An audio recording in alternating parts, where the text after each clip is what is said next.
আসসালামু আলাইকুম ওয়া রাহমাতুল্লাহি ওয়া বারাকাতুহু। আপনারা যারা আমাকে এখন দেখছেন তারা নিশ্চয়ই ভাবছেন যে আমি নেইল কাটার দিয়ে নেইল কাটতেছি কেন।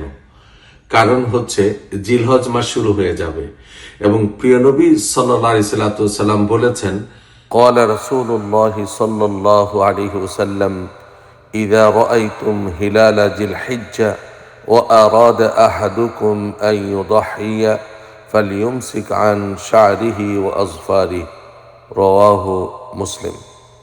অর্থাৎ জিলহজ মাসে চাঁদ দেখার পরে কেউ যদি নিয়ত করে যে সে কুরবানি করবে, নবীজি সাল্লাল্লাহু আলাইহি ওয়াসাল্লাম বলেছেন সে যেন তার নখ এবং চুল না কাটে আনটিল কুরবানি শেষ না হওয়া পর্যন্ত। অতএব আমরা প্রিয় নবী সাল্লাল্লাহু আলাইহি ওয়াসাল্লামের সুন্নতের আমলটি করব ইনশাআল্লাহ। আল্লাহ রাব্বুল আলামিন আমাদেরকে আল্লাহর হাবিবের সুন্নতের উপর আমল করবার তৌফিক দান করুন, আমিন।